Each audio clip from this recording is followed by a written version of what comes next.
मंडळी, महाडिक पॅलेसच्या त्या अलिशान डायनिंग टेबलवर आज जेवणाचा सुवास नाही तर वादाचा धूर निघतोय.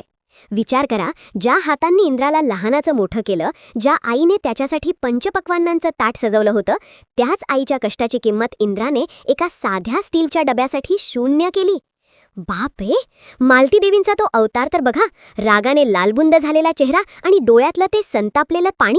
जेव्हा इंद्राने त्या चाळीतल्या राणीने दिलेला पिठलं भाकरीचा डबा उघडला, तेव्हा फक्त पिठल्याचा वास नाही दरवळला, तर मालती देवींच्या अहंकाराला मोठी चपराक बसली.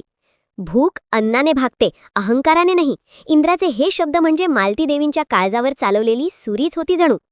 पण प्रेक्षकांनो, खरी मेख तर पुढेच आहे. भरल्या ताटावरून मालती देवी उठून गेल्यात, पण त्या शांत बसतील असं तुम्हाला वाटतंय का? मुळीच नाही. ज्या सुनेमुळे आज मुलाने आईचा अपमान केला, त्या राणीचं आयुष्य आता मालती देवी सुसह्य होऊ देतील का? सावधान, कारण आता महाडिक पॅलेसमध्ये प्रेमाची नाही तर संघर्षाची नवी ठिणगी पडली आहे. आईचं प्रेम विरुद्ध पत्नीची ओढ. या युद्धात इंद्र कुणाची बाजू सावरणार, की राणी या वादळात होरपळून निघणार? बापरे, काय नाट्य घडलंय ना. मंडळी, तुम्हाला काय वाटतं? इंद्राने आपल्या आईच्या हाताचं जेवण नाकारून राणीचा डबा सर्वांसमोर खाल्ला, ते योग्य होतं का? की प्रेमापोटी त्याने आपल्या आईचं मन दुखावून मोठी चूक केली आहे? मालती देवी आता राणीचा बदला घेण्यासाठी कोणती नवीन खेळी खेळतील?